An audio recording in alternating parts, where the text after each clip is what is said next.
On this prequel episode, we have our Tangled Fan Poll follow-ups, we're learning about rotoscoping, and previewing A Scanner Darkly.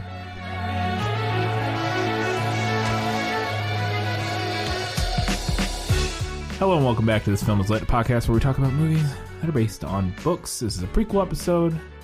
We have all of our little prequel segments, and our very first one is Patron Shoutouts. We did not have any new patrons in the last 2 weeks, but we do have our $15 Academy Award-winning patrons who get their bi-weekly shout-out, and they are Eli Youngs, Gratch, Just Gratch, Shelby Suderman, Mr. Nobody, I went back to work for COVID-19, and Alina Doletkalova. Thank you all so very much. You are truly champions among other cool people. Let's go ahead and get to our Tangled listener polls. Yeah, well, that's just like your opinion, man. So we had a decent amount of feedback this time. I feel like some people did hear our cries and went out of their way to find the Facebook poll. Yeah. So I appreciate that. That, and this one's another one of those, or this one's one of those that's most people have seen. Like the majority of people who probably a lot like of people even people who like casually listen to our show. Because I would bet we have very few or very many people who are subscribed to our show who don't listen to every episode. By the nature of our very show and how it works, there are people who are more like, oh, and I do. There are shows I do that with where it's like the topic or whatever, doesn't sound as interesting as some of the other ones. So you give it a skip. But Tangled, lots of people have seen Tangled. Yeah. And you posted the entire, even for somebody who wanted to do the comparison, you posted the entire the entire fairy tale. So it was very quick and easy for somebody to get both of them. So we had 5 votes on Facebook. They were all for the movie. We also had a couple comments. Julie said, like Katie, I love the fairy tales, but given the choice between reading a 3-page fairy tale and watching the movie and singing along, I'm going to watch the movie. That's a fair assessment. You're probably getting more entertainment value out of the movie. Yeah, I would say so. Karen, with a C, said, I prefer the story, but I think it's just because I enjoy when men get their eyes scratched out. There you go. Also, not sure I've actually seen the movie, so. Fair enough. I agree, Karen. I prefer when men get their eyes scratched out. She said enjoy, not prefer. Prefer sounds weird. I guess prefer is a little weirder. I feel like they're equally weird. And finally, Jennifer said, it feels weird to choose a Disney adaptation over a centuries-old fairy tale, but you can't deny that the fleshing out of characters and modern updates to the overall story just made for a more satisfying overall narrative. Maybe it's the quarantine talking, but I identified so hard with Rapunzel doing all the things, and only 15 minutes have passed in her day. I also thought that showing just how conflicted she was about leaving the tower was just brilliantly done.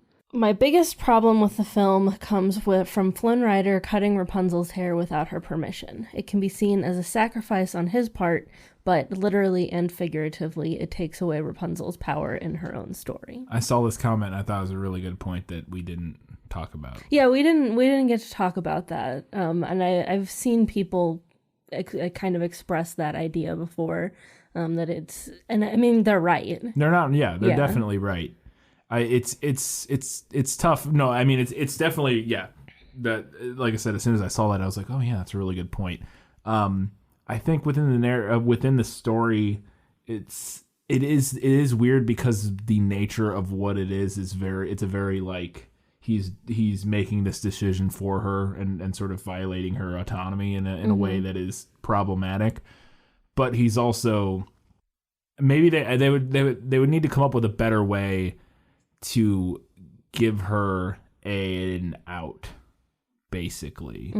I don't know. It is, it's a very good point, because I mean in the movie it's a self-sacrifice to an extent, because he is assuming he will die as a result of it. So that sort of muddies it a little bit. But yeah, it is interesting. It's a very good point that I'm glad somebody mentioned. Yeah, no, definitely. And then over on Twitter, we had 9 votes. 7 were for the movie, 2 were for the book. We didn't hear from any of those book people. over on Twitter. But we did have a couple comments from Shelby. And Shelby said, the movie has Maximus, the detective horse, and led to Tangled Ever After, aka one of my favorite animated shorts. So it's not really fair, but I still picked the movie. I was really impressed with the script watching the movie again, especially the character relationships and how natural the oddities from the Grimm story feel in the movie. Rapunzel returning to her parents feels necessary in the movie, but I'm not a fan of it considering what they do with Gothel. Most kids in Rapunzel's situation don't have a spare set of, quote, real parents kicking around, and it feels too neat an ending. It also comes close to one of my least favorite tropes, the dead parents that aren't dead. Mm-hmm. Very good point. I think that is a good point. It's kind of like the opposite point that we were talking about with Gothel, where Shelby's saying that because they made her abusive, it's maybe not so great that she had this other set of parents around. Whereas we were talking about how, like, oh, because she's abusive, it's maybe not problematic for it to be like, oh, well, these are your real parents. Yeah. Okay. I see what Shelby's saying, and I don't disagree about most kids don't have a spare set of real parents kicking around, and it feels neat. That is definitely true. And I think potentially the better avenue there is I think I have fixes to both of these things. I was thinking, the reason it took me a second to grasp this is I was thinking back to the previous comment and brainstorming. But speaking on this point, I think having it be maybe if she has a found family situation as the recourse after she escapes Mother Gothel. Like maybe if she made more friends along the way, yeah, and they did like a whole found family thing versus just like, oh, your actual parents were alive the whole time and they miss you and love you. Because I do agree with what she's saying that's not, it's an unlikely scenario in real life for the story. That it's pretty unlikely. Relatively unlikely. So I get that point. What I was thinking about going back to the previous point about the haircutting is that maybe the way they do that to where it's less problematic and doesn't take away her power is that maybe if, and I don't know how this may have its own issues, but if over the course of the movie Flynn had seen her using power, somehow figured out that it wasn't actually coming from her hair, but that it was something within her, and tried to convince her of this somehow, and maybe she doesn't believe him. And then the final dramatic moment is him cutting off the hair so that Gothel still thinks that she doesn't have any power, and like because Gothel wants her for her hair, and so he does this, and then but he knows, and then it's not necessarily the self-sacrifice thing, but he knows in that moment that he's not like making this decision for her because he's like, no, you still have this power. You know what I mean? Yeah. Potentially could remedy that slightly where like, and she doesn't believe him over the course of the film, and she's like, no, it's my hair or whatever, and then he like, again, it still has its own problematic elements, but I think something like that could potentially work. I think it maybe would be a little complicated for like a kids movie, but maybe, I don't know, I think you could do it just a few times over the course of the film. Yeah, I think it could be done in a kid's movie without too much difficulty. I think there's still issues with that. I think there's probably even a better way to do it, but that was just the thing that came up with me, keeping most of the elements the same, but maybe taking away him violating her autonomy in such a drastic way, potentially. So, and I think we mentioned while we were doing that episode that there is like a Disney Channel animated series. Yeah. Or there was. I don't know if it's still running anymore. Yeah. And I believe she gets her long hair back. Yeah. In that. So maybe there is some implication that he knew something. Yeah, maybe. Or maybe he like makes reparations and finds some way to get her hair back. I don't know. I've never watched it. Maybe that's the plot line of the TV show. Is she's mad at him about not letting her have that choice, and then they work it out over the course of the TV show. Who knows?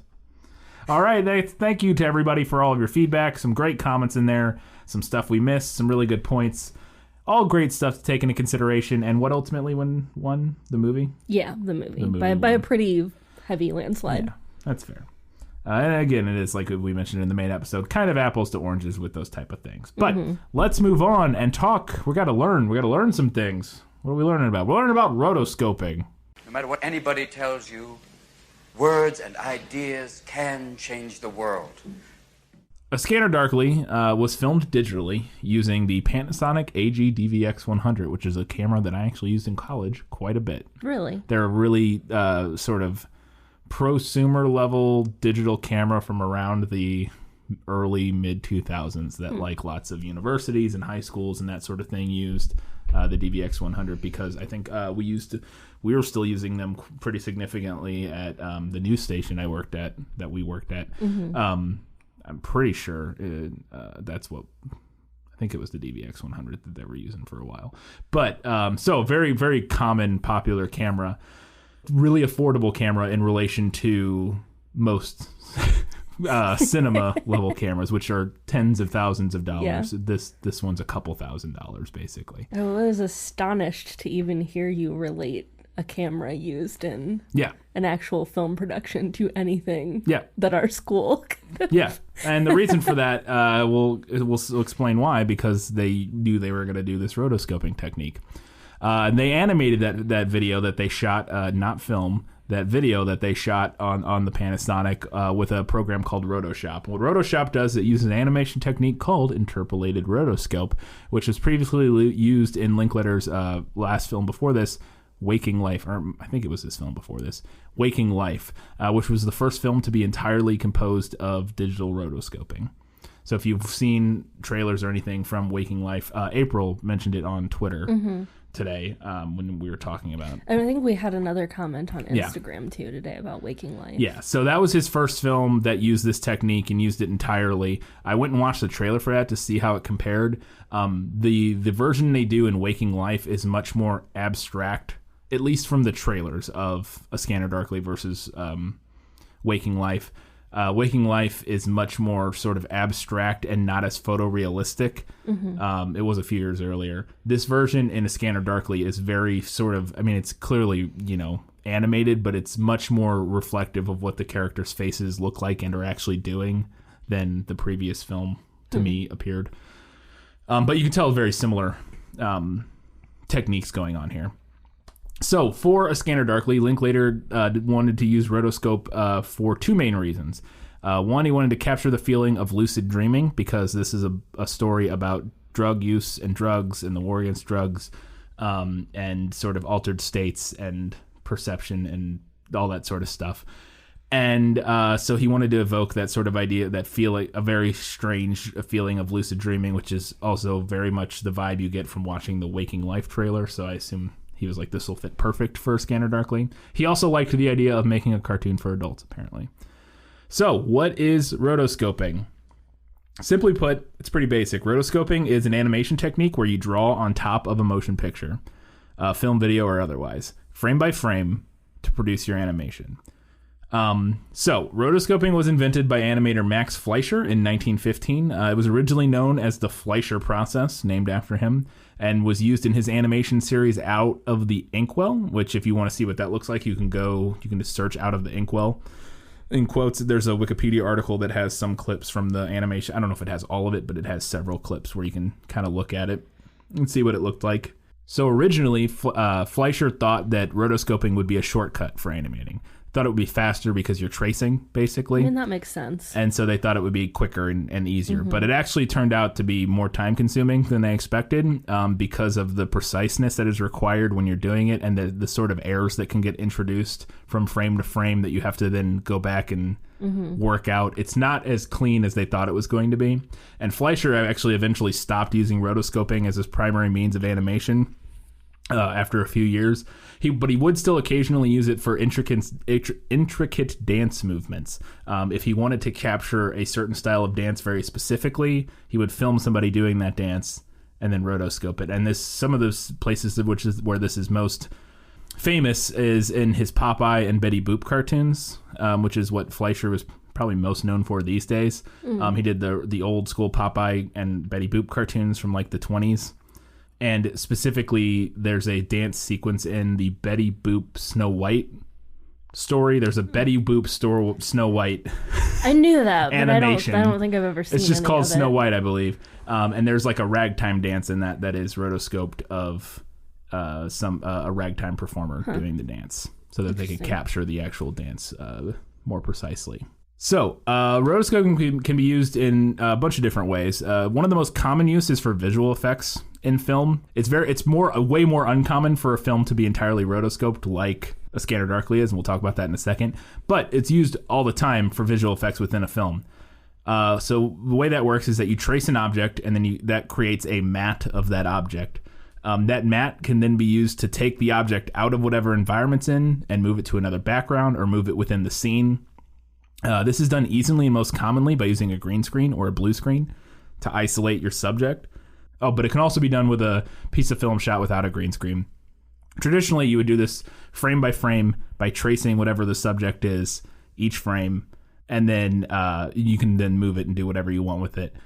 Modern techniques, you can do that digitally. After Effects has powerful tools. I'm sure other programs do. I'm most familiar with like After Effects, and they have tools where you can literally trace in one frame whatever your subject is, even if it's like a guy running through a park with like stuff in the background. You can trace the guy in the first frame and then hit a button, and then the computer will figure out, you hit play basically, and the computer will figure out that's the subject you want and trace it for the rest of the frame. So then you have a matte of that person. It's wild. Yeah. Nowadays you can do it automatically. Back in the day they had to do it by hand. So probably the biggest difference and benefit of rotoscoping over traditional animation, and it's one of the main reasons Linklater likes it, is that you have a built-in reference and performance with rotoscoping.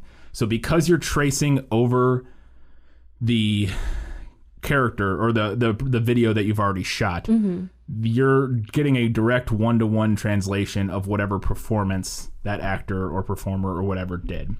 In animation, the artist is completely in charge of, or completely responsible for creating the animation, and they'll use reference footage, but generally speaking, they're whatever they want to animate, how they want to draw the movement, the facial expressions. But it comes from creating it all from scratch. They're creating it from their head. A lot of times, like I said, they'll use references, but they're not tracing a performance. Where with rotoscoping, you're literally, they shot this whole movie, edited the whole movie, and then gave it to the art production team or the animators, and they rotoscoped everything. And so the performance that you're seeing in the film is what Keanu Reeves or whatever actor was doing, but just with animation slapped on top of it. So that's the big difference between like traditional animation and the rotoscoping animation you see in A Scanner Darkly. So that's pretty much what rotoscoping is. It's used a lot of times for all kinds of stuff. People probably heard it talked about. I don't think they actually use rotoscoping, but I could be wrong. You can quote unquote rotoscope like lightsabers. That's like a very common technique that you learn early if you're like taking a like a graphics class. They'll talk about rotoscoping because you'll go in frame by frame. Basically, what you're doing is you're going in frame by frame with, if somebody's holding a baseball bat, let's say, and you're taking a lightsaber animation effect and frame by frame moving it with the baseball bat as they move the baseball bat. So that's a type of rotoscoping, and one that people are, if you've taken like entry level animation courses and that sort of thing, might be a little familiar with. But it's used for all kinds of stuff. And again, the particular version that's in A Scanner Darkly is kind of unique in the regard that is the entire film is rotoscoped and not just certain effects throughout it. So, and like I mentioned earlier, they shot it on such a cheap camera because they knew they were going to be doing this rotoscoping animation thing. They didn't need to spend a bunch of money on really good film and high quality cameras and all this sort of stuff, because it didn't really matter what the video looked like as long as you could see everything. Like, the dynamic range and the color profile and all that stuff wasn't super important, because they could do that all literally in post, because they were going to animate over every frame of the movie. So they shot it on a very you could do the same thing with like a cell phone, and we'll talk more about the actual post process when I get to the movie facts. But that's rotoscoping roughly. That's a very beginning intro level explanation of rotoscoping. So why don't you go ahead and talk about A Scanner Darkly, the book? It may just be my imagination. Whatever it is that's watching, It's not human. Gentlemen, you are about to witness for approximately 61 cents the perfect homemade silencer. That sure is some silencer. I just realized we switched this. We did. It's a Switch episode. You're reading it. Oh, okay. My bad. But we've swapped our... I didn't even think about it. We did our facts like usual. I didn't even think about it. I just did the movie facts because I'm so used to doing it. And then I just now realized, oh, wait, I'm reading the book. I'm like 4 chapters in. Oh, yeah, that's right. So, yeah, I am reading the book for this one. So I guess I'll read the book facts even though I have not. Well, no, it's okay. We can still read you said you're reading it. I thought you meant the book facts. Okay, good. No, yeah, you're reading the book. Great. I'm not reading the book this time. Go ahead, talk about the book. All right, A Scanner Darkly, the book, is a 1977 science fiction novel by Philip K. Dick. Mm-hmm. A repeat author for us now. Is this the third time? Yes, this is the third time because we did Do Androids Dream of Electric Sheep and Minority Report. Yeah. And now A Scanner Darkly. And this will also be the second time we've collaborated with Aaron on a Philip K. Dick book. We're going to have to branch out. We do have to branch We're running out of Philip K. Dick. Oh, no, we're not. There's so much. There's That's been adapted into movies? There's at least a few more, for sure. Really? Oh, yeah. There's a few. It's more than you think. I can't think of any off the top of my head, but I guarantee there's several more that we haven't talked about. I still think we should branch out. I'm not saying we shouldn't. I'm just saying there are several more. Anyway. All right. Anyway, so A Scanner Darkly, set in dystopian Orange County in what was then the future of June 1994. A Scanner Darkly is actually a fictionalized account of real events. It's semi-autobiography based on Dick's experiences in 1970s drug culture.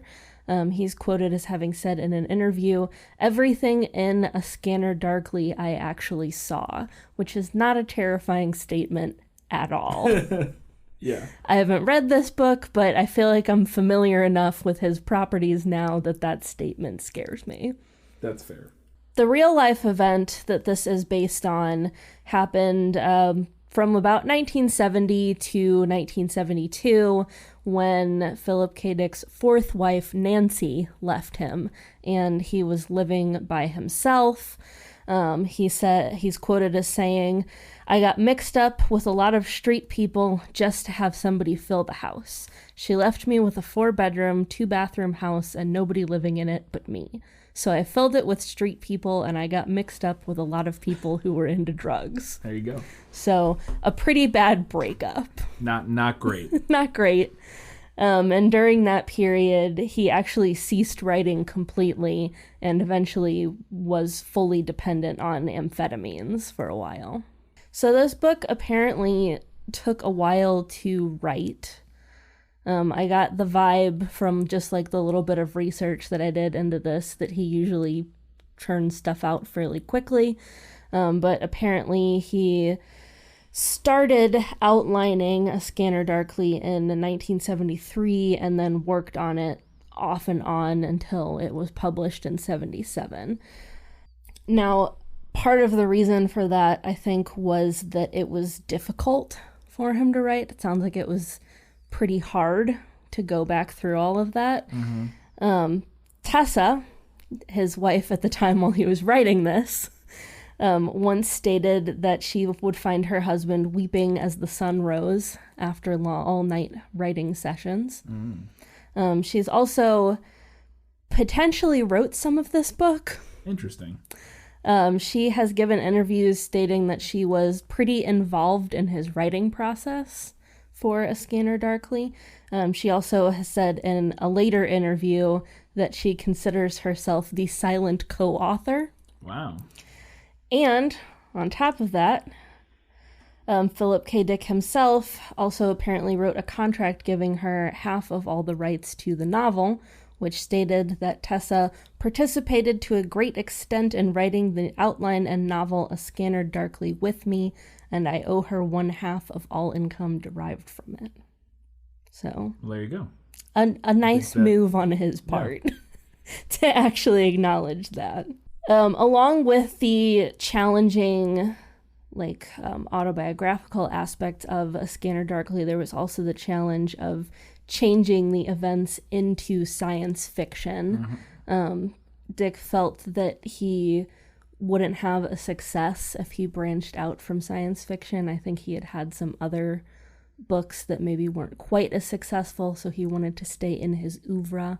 And providing a lot of invaluable help to that end was actually Judy Lynn Del Rey, who was the head of Ballantine Books' science fiction division. That was the publisher who had optioned the novel at the time. And she suggested actually changing the timeline to what was then the future of 1994, and emphasizing some of the more futuristic elements like the scramble suit. Don't know what that is yet. I do. We're going to find out. It's in the... I don't know how much of a role it plays over the course of the whole story, but it's in the second or third chapter. It shows up, and it's interesting. We'll talk about it. It's in the trailer. Yeah. If you've watched the trailer, it's in there for a second, too. So this got kind of mixed reviews when it came out. The ALA book list called it Philip K. Dick's best yet. Author Robert Silverberg, however, praised the novel as a masterpiece of sorts, but concluded it happens also not to be a very successful novel. A failure, but a stunning failure. Right. It didn't sell gangbusters here in America. I think it did a little bit better across the pond. But according to Wikipedia, this is now one of his best known works. Yeah, yeah, it is. I believe Aaron said this is his favorite. I know he said it's his favorite Philip K. Dick adaptation. I don't want to misquote him, but I think he also may have said this is maybe one of, if not his favorite Philip K. Dick book. I can't remember. I know he said it's his favorite adaptation, though. So. I also found a couple things about the title that I thought were interesting while I was doing my research. The title of the novel apparently refers to the biblical phrase, "through a glass darkly," which is from the King James Version of 1 Corinthians verse 13. There is also another film titled Through a Glass Darkly. It's Ingmar Bergman. Yeah. Sounds like a Bergman film. That's also been cited as a potential reference for this book, as it depicts a similar descent into madness from its lead character. There you go. All right, that was Scanner Darkly Book Facts. Let's go ahead and talk about the film. What does a scanner see? Into the head? Into the heart?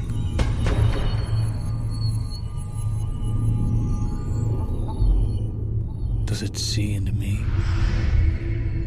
Clearly? Or darkly?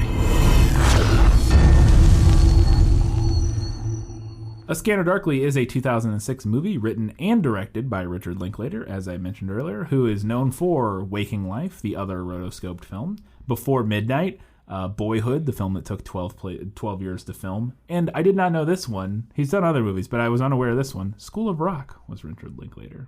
Really? Yeah. He directed it? Directed it. Yeah. I love that movie. Yeah, it's a great film. But it doesn't quite necessarily fit in with some of the other... Yeah, no, not really. Yeah. It stars Keanu Reeves, Robert Downey Jr., Winona Ryder, and Woody Harrelson, along with some other people, but those are the four big names. Linklater was considering adapting Ubik, another of PKD's stories, but ultimately decided he could make a better film from A Scanner Darkly. Linklater wanted approval from Philip K. Dick's estate, so he petitioned Philip K. Dick's two daughters, Laura Leslie and Isa Hackett. They apparently run his trust. They did not like the idea of a cartoon version, but after they met with Linklater, they liked his take on the story, and that they thought that he would do a good job and honor the story that their father had written originally. Father and mother, maybe mother. I don't know if they shared. I don't know if that woman was their mother or not. I think Philip K. Dick was married quite a few times. I'm pretty at least 5 that we know of. So who knows if that's was their mother, but. They liked his take on the story. As with Linklater's earlier Waking Life, controversial conspiracy theorist and broadcaster Alex Jones has a small cameo as himself in the film, which is wild. So look out for that. I saw that he was in this when I was looking up, because I would look up who's in the movie when I make my hashtags for Instagram. And I was like, I'm not hashtagging Alex Jones. No. I'm not doing that. Don't do it. That's a no for me. I think this is still back when he was more zany fun and less terrifying. It was a different time. It was pre-Sandy Hook, so he hadn't gone off that terrible deep end yet. I mean, he was still a conspiracy theorist. But maybe not as dangerous. Or terrible. There were numerous problems in the animation process. So we mentioned earlier the rotoscoping.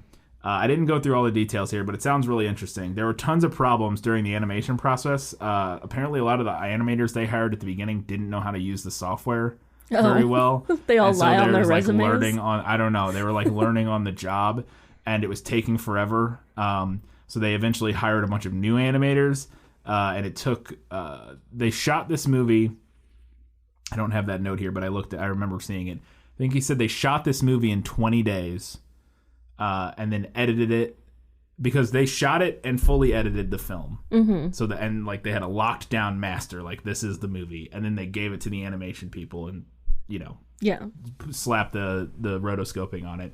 They did the shooting in 20 days. I don't know how long the edit took, probably a similar length of time, if not longer. And then the animation took 18 months. Because they had so many issues. I was hoping that you were going to say how long the animation took. Between 15 and 18 months. So this pushed back the premiere date quite a bit, and it also ballooned the budget from like $6 million to like $8 or $9 million, something in that ballpark. Robert Downey Jr. wrote most of his lines down. Now this is an IMDb trivia thing, so it may be fake, but. And also Robert Downey Jr. may have said this somewhere, but he could have been lying. Who knows? He said he wrote most of his lines down on Post-it notes and then scattered them around the set so he could read them off while filming the scenes.